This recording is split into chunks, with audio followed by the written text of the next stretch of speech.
um, is the development of cancer. And the effective dose is the quantity used to denote the radiation risk to a population of patients from an imaging study. So here, as you can see, the ito yung units of radiation exposure and clinical relevance of the measures. So the recommended occupational exposure limit to a medical personnel is only 50 MSV per year, and the exposure to the eyes and the gonads has a more significant biologic impact than exposure to the extremities. And the linear no threshold model used in radiation protection to quantify exposure and to set regulatory limits assumes that long-term biologic damage caused by ionizing radiation is directly proportional to the dose. And based upon the LNT, there is no safe dose of radiation. And an effective dose of as little as 10 MSV may result in malignancy in 1 out of 1,000 individuals exposed.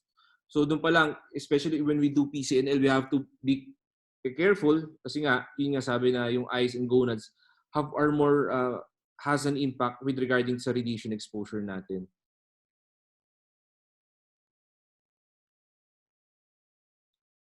And the relative radiation levels, ito yung sa table natin as you could see. For the ultrasound and MRI, none or zero lang. And for the chest radiographs, it's less than 0.1 MSV. And for the lumbar spine radiographs and pelvic radiographs, it's from 0.1 to 1 MSV. And for abdominal CT without contrast, nuclear medicine, bone scan, DMSA renal scan, IVP, retrograde pyelograms, KUB, and chest CT with contrast, it's up to 1 to 10 MSV. And for abdomen CT with and without contrast, full body PET scan, it's considered as a high relative radiation level with 10 to 100 MSV.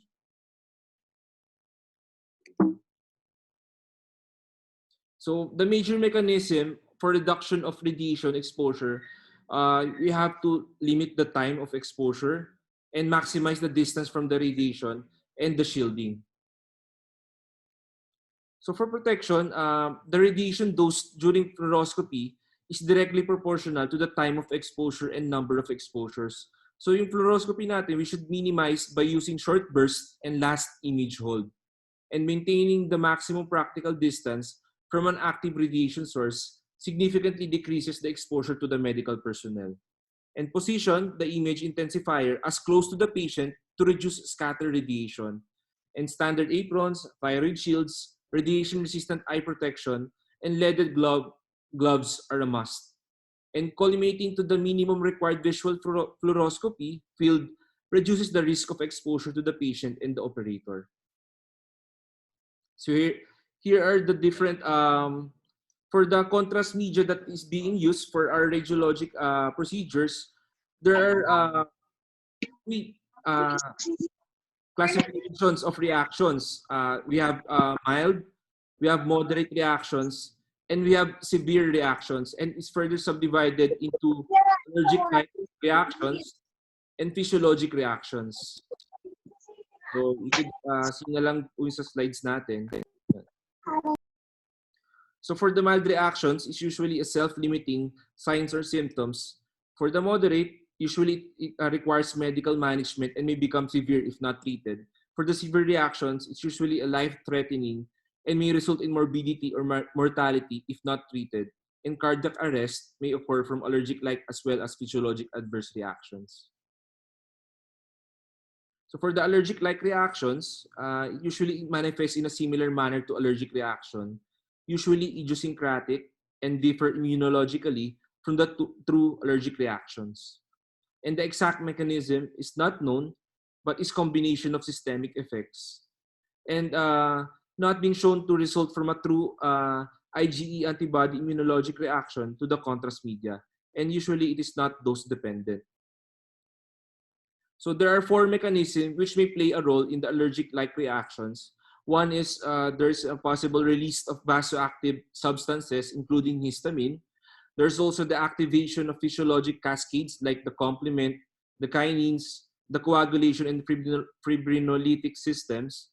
and also the inhibition of enzymes like the cholinesterase, and patient's own anxiety. For the treatment of mild allergic-like reactions and physiologic reactions, usually, ang treatment nito is usually we have to observe and reassure the patient. And if needed, an H1 receptor blocker like diphenhydramine is helpful and should be observed for 20 to 30 minutes. If necessary, we could administer chlorpheniramine 4 to 10 milligrams orally via IM or IV and diazepam 5 milligrams for anxiety. For bronchospasm, an oxygen of 6 to 10 liters per minute and beta agonist inhaler used at 2 puffs for a total of 180 mcg up to 3 times. For the moderate, usually it occurs in 0.5 to 2% of patients. It's usually transient and requires treatment with close observation.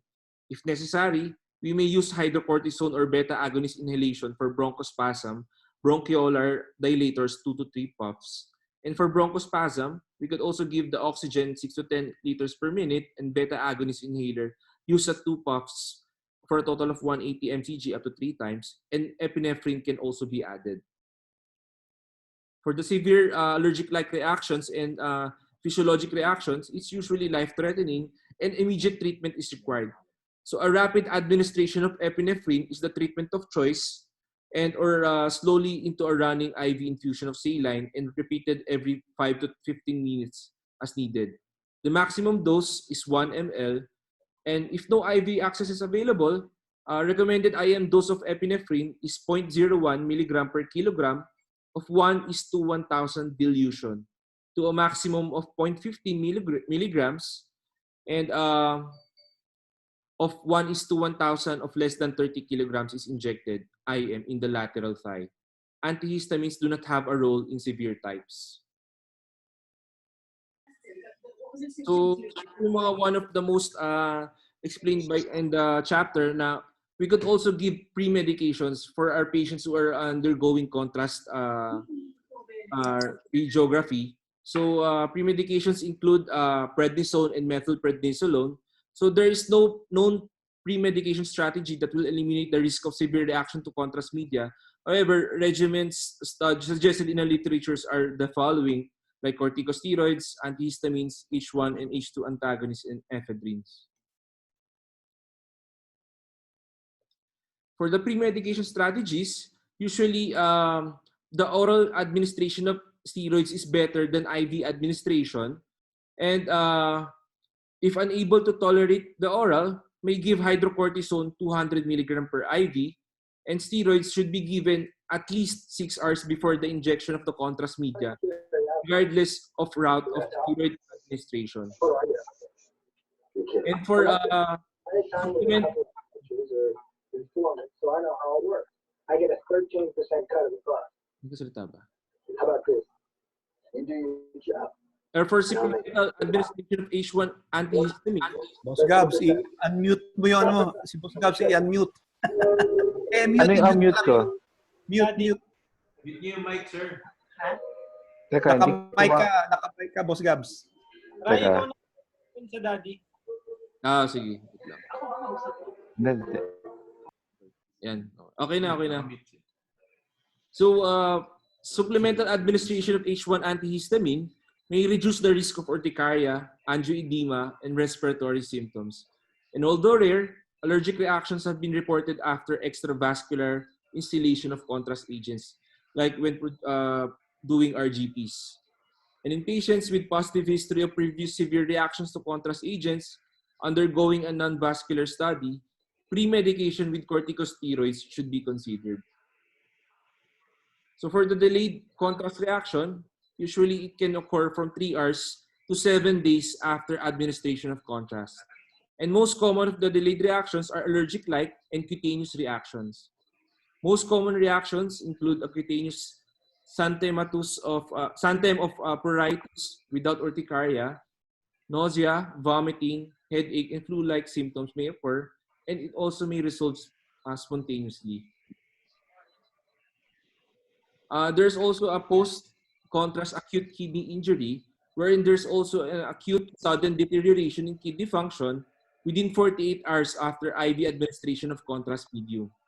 Patients at highest risk of developing contrast-induced nephropathy are diabetes and pre-existing renal insufficiency. Most common non-patient-related causes are high osmolar agents, ionic contrast, increased viscosity, and multiple contrast studies performed within short period and large contrast volume infused. The use of sodium bicarbonate has not been definitively shown to prevent CI in patients receiving IV contrast media. Furosemide was found to increase the risk of developing contrast-induced nephropathy. And the use of N-acetylcysteine is controversial. So another is for patients taking metformin. So metformin is an oral antihyperglycemic drug in the family of biguanides. It stimulates the intestinal production of lactic acid. And there are conditions that can reduce the metformin excretion or increase the serum lactate. So examples would be renal disease, which decreases the metformin excretion, liver disease, which decreases the lactic acid metabolism, and cardiac disease, which increases the anaerobic metabolism. And patients with type 2 DM on metformin may have accumulation of drug administering the contrast, resulting in biguanide lactic acidosis. And it is fatal in approximately 50% of cases. Vomiting, diarrhea, and somnolence are common symptoms. So biguanide lactic acidosis is rare in normal renal function patients. So we have to take note for patients who have renal insufficiency taking metformin. If we proceed with contrast media, if we use procedures using the contrast media. So there is also the nephrogenic system fibrosis. It is a fibrotic disease of the skin, subcutaneous tissues, lungs, esophagus, heart, and skeletal muscle. Initial symptoms include skin thickening or pruritus, and symptoms and signs may develop and progress rapidly, with some affected patients developing contractures and joint immobility. Patients with less than 30 ml per minute of GFR, not on chronic dialysis, are at risk for contrast-induced nephropathy and developing nephrogenic systemic fibrosis if exposed to gadolinium-based contrast media during MRI. So now I proceed sa mga special procedures natin using contrast media. So one is intravenous urography. So here, before the injection of the contrast, a scalp radiograph or KUB is taken demonstrating the top of the kidneys and entire pelvis to synthesis UVs. And contrast is injected, 50 to 100 cc of contrast, and nephrogenic paste is captured immediately after injection. A film is taken at 5 minutes, then additional films at 5-minute intervals until the question that prompted the IVU is answered. Abdominal compression may be used to better visualize the ureters, and oblique films are used to better define the course of the ureter in bony pelvis and precisely differentiate the ureteral stones from the pelvic calcifications. Post-void films are obtained to evaluate the presence of outlet obstruction, prostate enlargement, and bladder filling defects, including stones and urothelial cancers. So here's an example of an Raising hand. urologicography. Raising hand. See. Excuse me, Ray. Yes po. Ray. Yes, sir. I-on mo yung chat sa video para nakikita mo kasi may tanong din si Dr. Alpas kanina, hindi mo nakikita. Sorry. Yes, sir.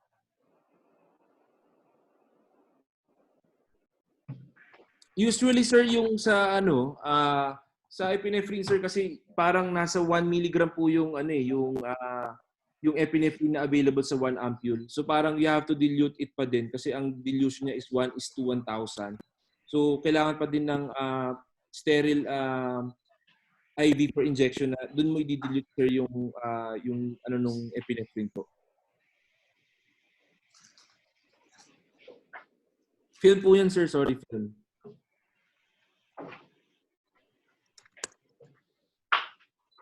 So, indications for IBP includes demonstration of renal collecting system and ureters, investigation of the level of the urethral obstruction, intraoperative opacification of collecting system during extracorporeal shockwave lithotripsy or percutaneous access to the collecting system, demonstration of renal function during emergent evaluation of unstable patients, and also the demonstration of renal and ureteral anatomy in special circumstances like ptosis after transuretero-ureterostomy and after urinary diversion.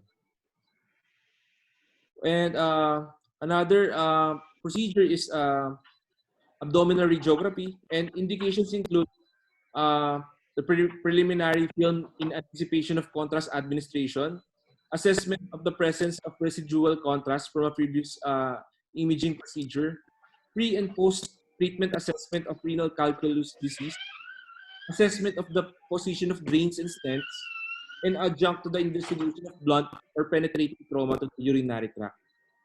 And limitations include usually the overlying stool and gas may obscure the small calculi. Stones may be obscured by other structures such as bones or ribs, and calcifications in pelvic veins, or vascular structures may be confused with ureteral calculi, and stones that are poorly classified or composed of uric acid may be radiolucent. Another exam is retrograde pyelography, and they are performed to opacify the ureters and intrarenal collecting system by retrograde injection of contrast media. They document the normalcy of the ureter distal to the level of obstruction and to better define the extent of ureteral abnormality. As you can see in here, ito po yung contrast natin. Usually, we give it retrograde, yan po, so up to the renal collecting system.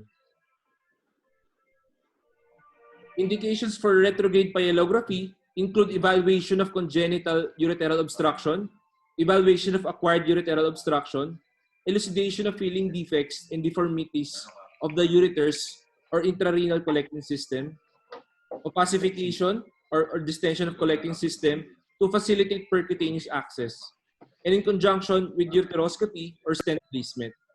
Also, to evaluate hematuria, surveillance of transitional cell carcinoma, and the evaluation of traumatic or iatrogenic injury to the ureter or collecting system.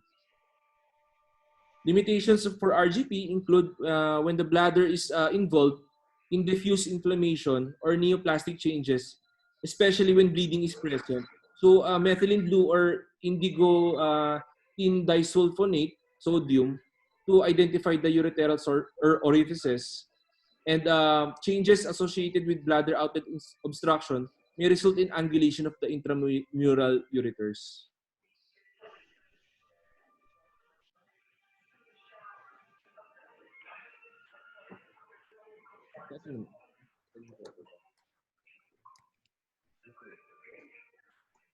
Makikita ba dito?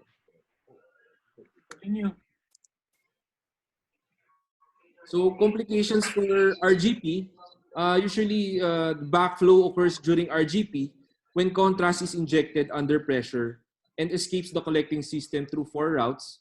The routes include the pyelotubular backflow, pyelosinus backflow, pyelolymphatic backflow, and pyelovenous backflow. So ang complications ito, it usually introduces the bacteria from the infected urine into the vascular system and the absorption of the contrast media, which results in adverse reactions in susceptible patients. And another example would be lithography. So in lithography, it is a diagnostic procedure performed in patients who have undergone urinary diversion. Usually, we insert a small gauge catheter in the ostomy of the loop, advancing it just proximal to the abdominal wall fascia. And balloon can be inflated 5 to 10 cc. And by introducing the contrast, the loop can be distended, producing bilateral reflux in the upper tracts. Oblique films should be obtained to evaluate the entire length of the loop. And because of the angle at which many loops are constructed, an anteroposterior often shows a foreshortened loops and could miss a substantial pathology. So drain film should be obtained to demonstrate whether there is obstruction of the conduit. So here's an example. And we can see here, ito yung urinary diversion natin. So dun we inserted the dye from the ostomy of the patient. So indications for lithography include evaluation of infection, hematuria, renal insufficiency, or pain after urinary diversion. Also for the surveillance of the upper urinary tract for obstruction and for urethral neoplasia. And also for the evaluation of integrity of the intestinal segment or reservoir.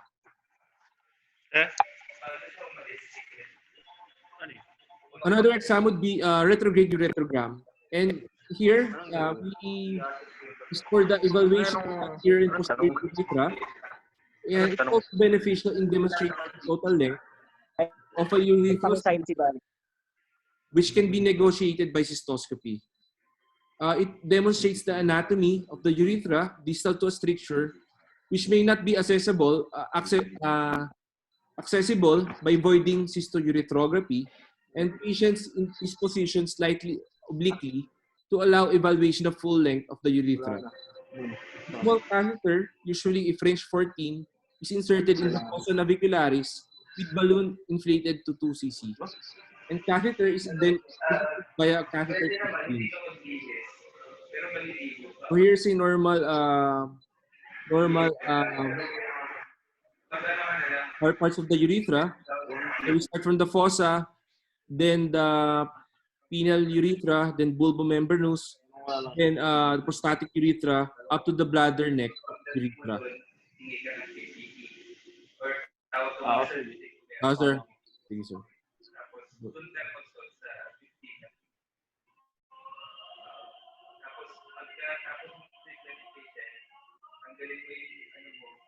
Dari ba maingay? Ikaw pa-mute. Hindi ko mahanap ng kuhan. Ayun, ako na. Na-mute ko na.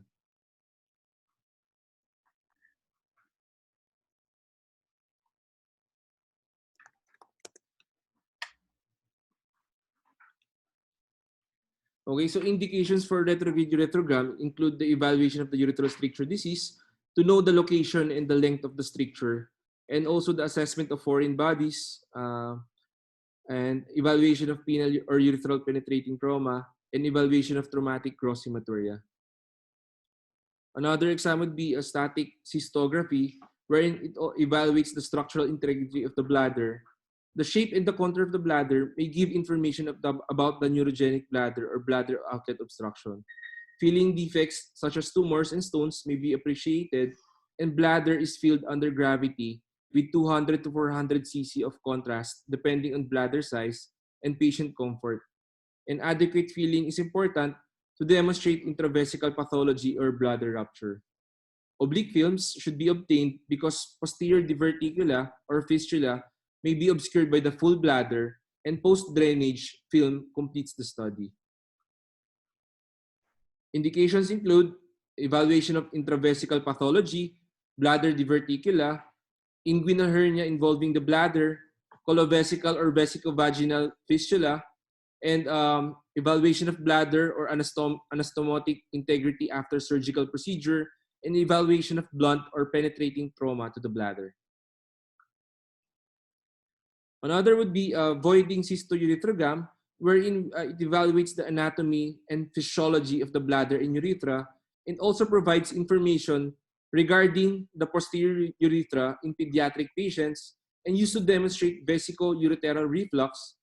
The bladder neck urethra may be evaluated by fluoroscopy during voiding. Bilateral oblique views demonstrate low-grade reflux, bladder, or urethral diverticula. Post-voiding films should be performed. Indications includes the evaluation of the structural and functional bladder obstruction, evaluation of reflux, and evaluation of the urethra in males and females. The limitation of this procedure includes that it can be traumatic in children and difficult in patients with anatomic abnormality of the urethra and bladder neck, and the filling of the bladder may stimulate bladder spasms at low volumes wherein some patients are unable to hold adequate volumes for investigation. And bladder filling in patients with spinal cord injuries higher than T6 may precipitate autonomic dysreflexia. So we proceed with another modality, which is the ultrasound. Usually the ultrasound, it begins with the transducer, so here, and the transducer has a dual function as a sender and a receiver. The sound waves are created in small pulses and transmitted into the body and at least partially reflected, and the reflected practical sound waves are received by the transducer and converted back to the electrical energy. And that electrical energy is converted by the ultrasound instrument to an image displayed on a monitor. So the indications of for renal ultrasound include assessment of renal and perirenal masses, assessment of dilated upper urinary tract, assessment of flank pain during pregnancy, evaluation of hematuria in patients who are not candidates for IVP, CT, or MRI because of renal insufficiency, contrast allergies or physical impediment, the assessment of the effects of voiding on the upper urinary tract, evaluation for and monitoring of urolithiasis, intraoperative renal parenchyma, and vascular imaging for ablation of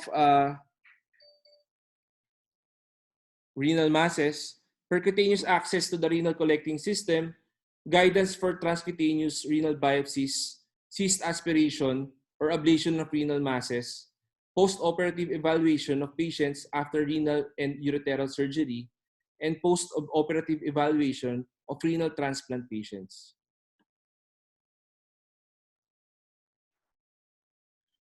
So here is an example of a normal renal ultrasound. Usually, it is hypoechoic with respect to the liver, and the central band of echoes here of the kidney is a hyperechoic area that contains the renal hilar adipose tissues, blood vessels, and collecting system. And the acoustic shadowing from the ribs overlying the inferior pole can be elevated by moving the probe to more of a lateral position or into the intercostal space. And by having the patient take a deep breath, the kidney can be moved inferiorly to assist completing the image. So here, konting brief discussion lang din. The thickness of the parenchyma is the average distance between the renal capsule and central band of echoes. And the renal or cortical thickness should be greater than 7 millimeter. And the renal parenchymal thickness should be greater than 15 millimeter in adults. The Doppler ultrasound may be helpful in evaluating the renal artery and renal vein and assessing the vascular resistance in the kidney. And Doppler modes may also be helpful in evaluating neovascularity with renal tumors. So indications of for transabdominal pelvic ultrasound include measurement of bladder volume or post-void residual urine, assessment of prostate size and morphology, demonstration of secondary signs of bladder outlet obstruction, evaluation of bladder wall configuration and thickness, evaluation of hematuria of lower tract origin, detection of ureteroceles, assessment for ureteral obstruction, detection of perivesical fluid collections, evaluation of clot retention, confirmation of catheter position, removal of retained catheter, guidance of suprapubic tube placement, and establishment of bladder volume before and after flow rate determination. So here is an example of transabdominal pelvic ultrasound, and it should include the evaluation of the lumen of the bladder as well as the bladder wall configuration and thickness. The presence of specific lesions such as stones or tumors should be documented, and bladder volume can be calculated manually by obtaining measurements in the mid-transverse and mid-sagittal planes, and measuring the bladder wall thickness may assist the clinician in understanding the degree of the bladder outlet obstruction. So I think it's very important din, syempre, lalo na we have our own ultrasound, so that kahit paano we can do it on our own, na how to measure the bladder volume for each patient. Indications for ultrasonography of the scrotum include assessment of scrotal and testicular mass, assessment of scrotal and testicular pain, evaluation of scrotal trauma, evaluation of infertility, follow-up after scrotal surgery, and evaluation of the empty or abnormal scrotum. So here's an example of the scrotal ultrasound. Usually, we document the size and the volume of the testes. The echo architecture should also be described and compare the testes for echogenicity. And if paratesticular fluid is present, the epididymis and the testicular and epididymal appendages are more easily identified. Normal testicular blood flow may be demonstrated with color or powered Doppler, and intratesticular blood flow is primarily supplied by the testicular artery, which ultimately divides to supply the individual testicular septa. So for indications for ultrasound of the penis and male urethra, evaluation of the penile vascular dysfunction, documentation of fibrosis of the corpora cavernosa, localization of foreign body, evaluation of urethral stricture, evaluation of urethral diverticulum, and the assessment of penile trauma or pain. And for indications for transrectal ultrasound of the prostate, measures the prostate volume for determination of the PSA density, abnormal digital rectal exam, cyst, prostatic assessment with sonographic controlled biopsy, evaluation for an aspiration of prostate abscess, assessment for suspected congenital abnormality, lower urinary tract symptoms, pelvic pain, prostatitis, hematospermia, and infertility like low volume or poorly motile specimen, cyst, hypoplastic or dilated seminal vesicle, impaired motility, and anti-sperm antibodies. So here, the transrectal ultrasound of the prostate, usually lalo sa mga juniors lang po, usually we have to explain it na yung for doing the transrectal ultrasound of the prostate, the base of the prostate here, ito yung the coronal, and this is the sagittal. So here is the base of the prostate here. Ito po, yan. This is the apex of the prostate. So here, the base of the prostate is located at the superior aspect of the prostate, contiguous with the base of the bladder. So here is your bladder. Yan. And the apex of the prostate here is located at the inferior aspect of the prostate, contiguous with the striated muscles of the urethral sphincter. So we move on with nuclear scintigraphy. So here, it is the procedure of choice to evaluate the renal obstruction and function. It is non-invasive, minimal risk, and minimal discomfort. So one of the things that we use for renal scintigraphy is nuclear scintigraphy is DTPA scan. It is primarily a glomerular filtration agent. It is most useful for evaluation of obstruction and renal function. And because it is excreted through the kidneys and dependent on GFR, it is less useful in patients with renal failure because impaired GFR may limit adequate evaluation of the collecting system and ureters. It is also readily available and inexpensive. For the DMSA scan, or the technetium dimercaptosuccinic acid, it is cleared by filtration and secretion. It localizes to the renal cortex, and it is most useful for identifying cortical defects or ectopic or abhorrent kidneys, and can distinguish a benign functioning abnormality in the kidney from a space-occupying malignant lesion which would not have a normal renal function. Another would be the MAG3 scan. It is an excellent agent for imaging because of its photon emission, 6-hour half-life, and ease of preparation. It is cleared mainly by tubular secretion, used for patients with renal insufficiency and urinary obstruction. So compared to that DTPA scan, if the patient has a renal insufficiency, we could use the MAG3 scan. So the tracer is well suited for evaluation of renal function and diuretic scintigraphy. It is also an excellent tracer to evaluate renal plasma flow. So for the diuretic scintigraphy, a diuretic, usually a furosemide, is administered when maximum collecting system activity is visualized. The half-life is the time it takes for the collecting system activity to decrease by 50% from the time of diuretic administration. And the transit time to the collecting system, if it is less than 10 minutes, it is a normal non-obstructed collecting system. However, if it takes 10 to 20 minutes, there is mild to moderate delay and maybe a mechanical obstruction. However, if the transit time to that collecting system is more than 20 minutes, it is consistent with the high-grade obstruction. The whole body bone scan is the most sensitive method for detecting bone metastasis. A positive bone scan is not specific for cancer and may require plain film radiography, CT, MRI to confirm, as well as correlation with prior history of bone fractures, trauma, surgery, and arthritis. And in diffuse metastatic bone involvement, the bone scan can be mistaken for normal because there is uniformly increased uptake in the bony structures.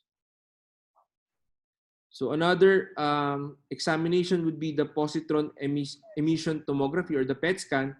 This offers the diagnostic information based on glucose, choline, or amino acid metabolism, and has been applied to imaging tumor proliferation and tissue hypoxia in urologic malignancy. And they most commonly use the FDG PET scan, and the diagnostic performance of the FFDG PET is hampered by the renal excretion of the FDG and by the flow metabolic activity often seen in tumors such as prostate cancer. And there's a consistent evidence that the FDG PET provides important diagnostic information on detecting metastatic and recurrent testicular germ cell tumors. It may also offer additional information in the staging and restaging of the bladder and renal cancer. So here, with the modality of the FDG PET CT scan, usually for the kidney cancer, it easily detects the extrarenal metastatic disease, and also useful for the staging, as previously mentioned, and restaging and treatment of advanced renal cell carcinoma. For bladder cancers, usually for localized bladder cancer, it is not widely being used. However, for metastatic disease, it is useful for staging. Second year Euro namin. And for testicular cancer, it is useful for initial staging of testicular cancer and determining the viability of residual masses after completion of treatment, especially in patients with seminoma. And for adrenal cancer, the malignant adrenal disease tends to have a higher FDG uptake compared with the benign adrenal lesions. For prostate cancer, the C-choline and the D-fluorocholine are tracers for imaging prostate cancer. And the focal choline could arouse suspicion of prostate cancer, but non-malignant causes can also be sources of false positive activity. So the choline PET CT is a useful modality for the detection of bone metastases, and also useful for the staging biochemically recurrent prostate cancer, and also been useful for identification of recurrent prostate cancer. And PET with F-sodium fluoride is a highly sensitive radiotracer for skeletal metastases. And the combined administration of the F-sodium fluoride and FFDG has been advocated for detection of extraskeletal and skeletal lesions, and it is superior to whole body MRI with bone scan. So here, another lesson would be the prostate-specific membrane antigen, or the PSMA. I think we attended one lecture about this also, so medyo bago-bago lang din po ito. So this is used as a relevant target for imaging of prostate cancer and cell surface protein expressed at higher levels in prostate carcinoma tissue than in other tissues. And its expression is associated with tumor aggressiveness, androgen independence, metastatic disease, and disease recurrence. And the PSMA targeting ligands has been labeled with gadolinium for PET imaging, and this shows promise for detection of prostate carcinoma recurrence. And it has been demonstrated the gadolinium PSMA PET CT scan may be superior to the F-choline PET CT and conventional imaging modalities or identification of disease recurrence in the setting of biochemical failure. And the positron emission tomography magnetic resonance imaging, or the PET MRI, there is an increasing interest in the integration of the PET MRI systems because the PET MRI would have advantages over the PET CT, including improved soft tissue contrast, the possibility of the performing simultaneous instead of sequential acquisitions, the availability of sophisticated MRI sequences while offering significant decrease in radiation exposure. It also had been, its use had been demonstrated in the patients with renal cell carcinoma, bladder carcinoma, prostate CA, and pheochromocytoma. The CT urogram, we move on with the next is our CT scans. And for the CT urogram, it is an excretory urography in which the MD's CT is used for imaging of the urinary tract, and it is indicated in the workup of hematuria, kidney stones, renal masses, renal colic, and urothelial tumors. And in retrospect lang po, we for our juniors lang din po, we discussed the Hounsfield units. So Hounsfield units po is in attenuation values are expressed in Hounsfield units, and its scale is based on a reference scale na for negative 1,000 Hounsfield units, usually it's equal to air. For 1,000 Hounsfield units, it's equal to the dense bone. And for water, usually a 0 Hounsfield unit. So when a patient, for example, sa ER, may binigay sa CT scan, you can already correlate kung how is the density of that mass or the stone compared, basing from this Hounsfield units natin. For CT scan on urolithiasis, so with the exception of the indinavir stones, all renal and urethral stones can be detected on helical CT scan. And the stones in the distal ureter can be difficult to differentiate between pelvic calcifications. And in these cases, look for ureteral dilation, inflammatory changes in the perinephric path, hydronephrosis, and a soft tissue rim surrounding the calcification within the ureter. Here, so here ito yung breakdown ng natin for the CT urogram. So for the CT scan on the assessing hematuria, we first proceed with the unenhanced CT scan. So usually here we distinguish between different masses that can be present in the kidney.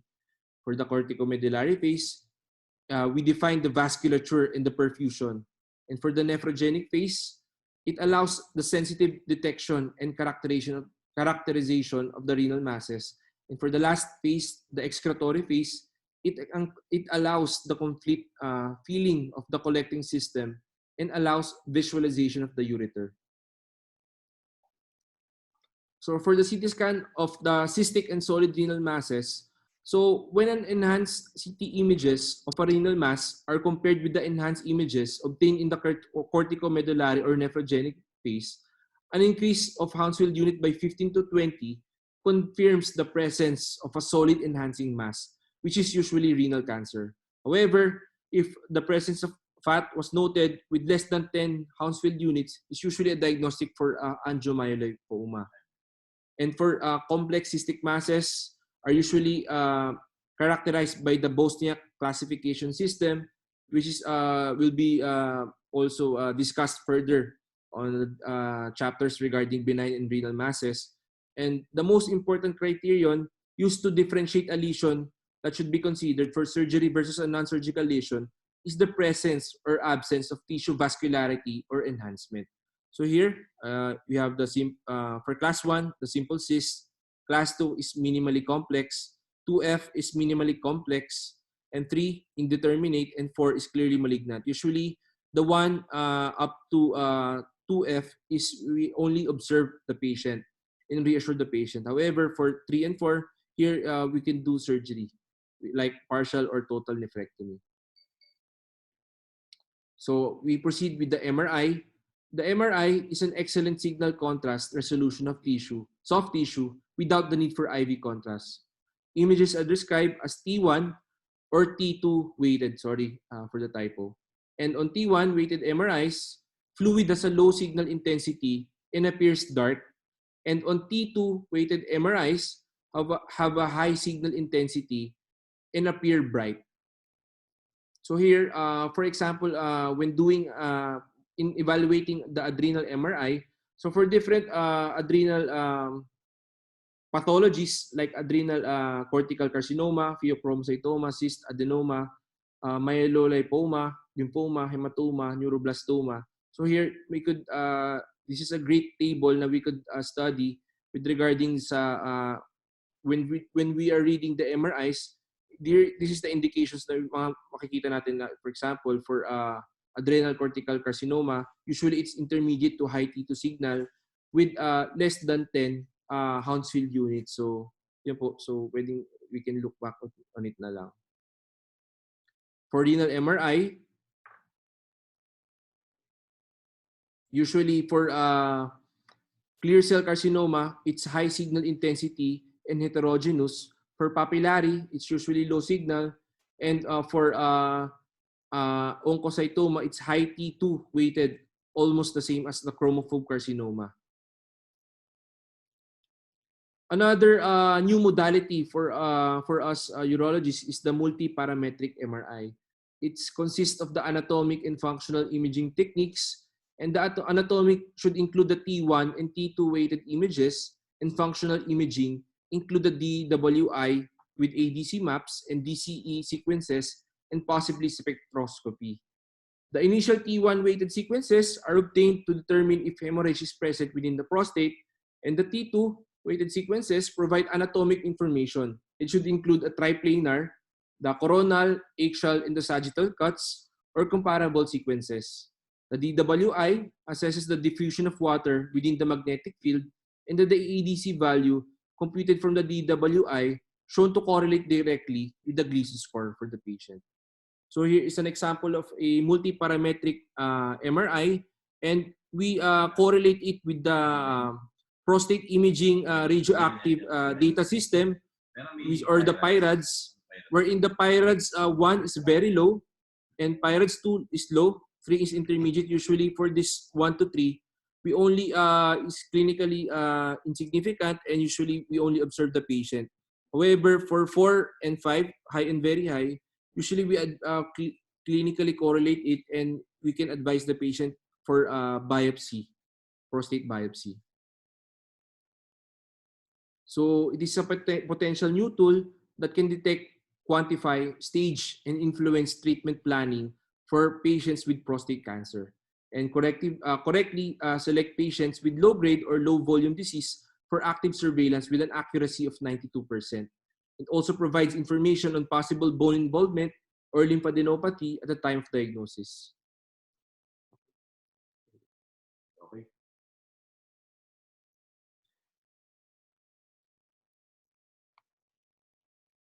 Yes po. Actually, with regards sa question po ni Dr. Tan, we can kasi when we request the CT urogram here, usually yung ano lang talaga yung gusto nila, yung parang in general lang. So now, if we're looking certainly for masses or we consider malignancy, we could request for the specific na kung anong phase ng renal scan yung pwede. Okay, unmute ko lang. Unmute ko lang po. Wait lang.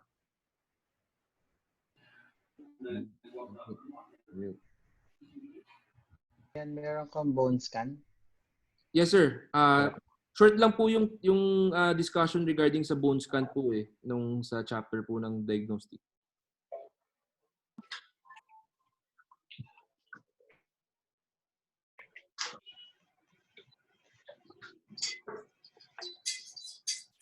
Yan, tanong niyan kung pag may case kang hematuria, outright ba masasabi kang may pain? Cystonogram ba or urogram na lang i-request? Usually, sir, for example, for patients having gross hematuria, one of the yung mga things that we have to do is first, the CT urogram is very pertinent pa rin po na magawa po yun for workup for hematuria. Also, kung talagang may hematuria, the ultrasound, and also ideally ang direct visualization, which is cystoscopy, kung talagang may, for example, if bladder pathology po if we're looking into bladder pathology. Pero it's very important na we do a CT urogram po. I agree, sir, with Dr. Tuason. So for the NCCN guidelines, any patient who presents with hematuria, an upper tract imaging, which could be an ultrasound, a contrast enhanced CT scan, or a in CT scan done together with the cystoscopy and three of But before that, you have to request for Crea muna, siyempre. Yes, sir. Creatinine.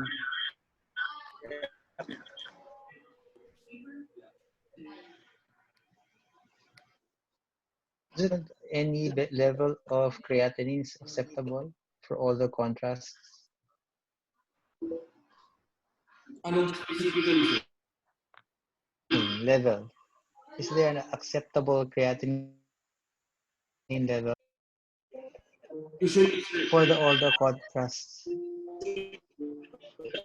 sir,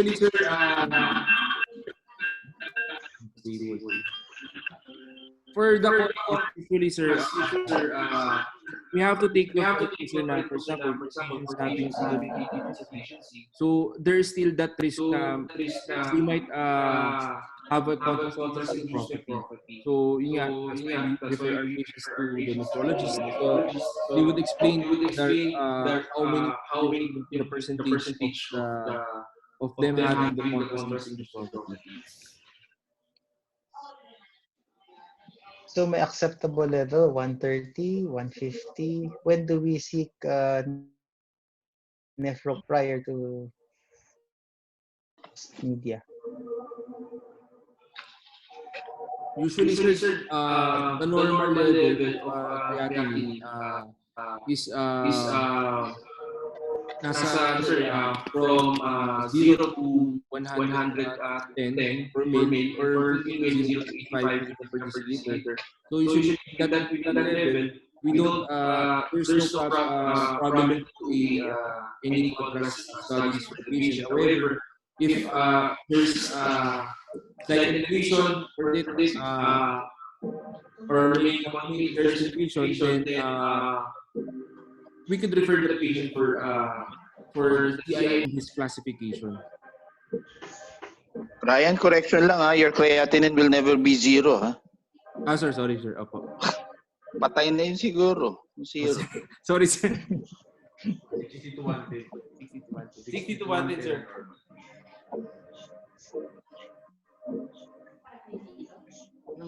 Comment lang ako dun sa part ng ultrasound. Lahat ng mga residents, no? Suggestion ko lang, laruin niyo yung ultrasound machine natin, no? Alaman niyo kung paano gamitin yung Doppler, paano sukatin lahat ng mga parts. Siyempre. Okay? Yes, sir. Kailangan laruin niyo lahat yan, ha? Kailangan kabisado niyo lahat yan. Yes, sir. May question kanina si Carlton about dun sa renal scan. When do you do? Para alam nyo na. Ang question doon, when do you do a renal scan after relieving an obstruction? And which renal scan is best after relieving an obstruction?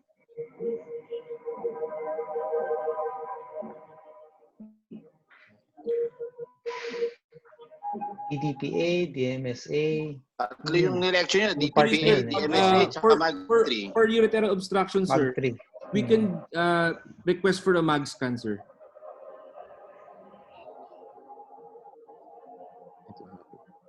MAG is cortical eh. You want your function eh, di ba? Eh, flow ang gusto mo eh. There's an obstruction, yes, Okay, first question, when do you do? Okay, first question, what renal scan would you choose among the three? Post version or post relief obstruction of a ureteral obstruction? We can request for a DTPA scan, sir. Nice. Okay, kailan mo gagawin? Maybe inhabited by nesting animals. 2 years. Usually, sir, we request it within 2 weeks, sir. Well, usually you have to wait for at least 4 weeks for your kidney to recover before you do a renal scan. Yes, sir. For me, 2 weeks is too short. Again, siguro magandang i-research yan kung anong exact. Yes po, sir. Personally, I wait for a month.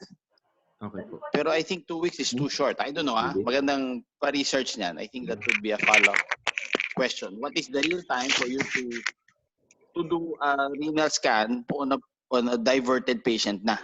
Yes, Kasi po. if you do it too early, mababa. Ay kasi, di ba, it will be your decision whether to do a nephrectomy or not. Di ba? Kasi divert mo eh. Na percutaneous nephrostomy, na stent mo. Tapos in 2 weeks, pangit yung resulta, tinanggal mo na kaagad. Yung pala, if you waited for another 2 weeks, you could have saved the kidney. Yes, sir. Maybe later we'll get the fire pit going, okay? Do we have any more? Dr. Tuason?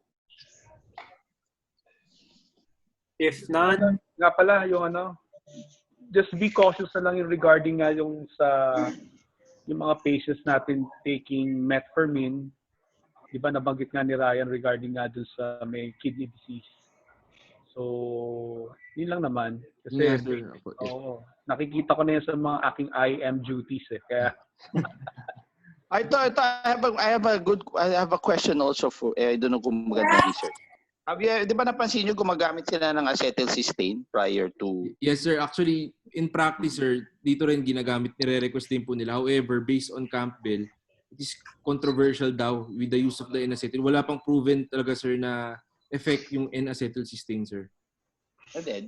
Siyempre, Campbell is a book. Ano sabi ng journals? Maybe that would be a nice topic for journal club. Yes, sir. Diba? Yes, sir. Campbell is a book that will cite journals that at least 4 or 5 years back, whereas journals, you can get one younger or more recent. Yes, sir. Yes, sir. actually, tinanong ko nga sa nephro yun eh. Parang, hindi ko nga alam bakit basis nga doon sa N-acetylcysteine. Di ba mucolytic nga yan? Paano nga bang... Supposedly, it creates a certain level of vasodilatation in the kidneys. Okay. That vasodilatation allows for a better flow into the renal parenchyma. Supposed to be. And it brings down the creatinine. Okay.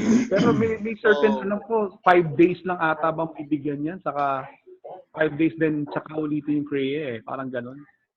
Kaya nga, I mean, that would be another research topic that maybe, di ba? Kailan natin, di ba?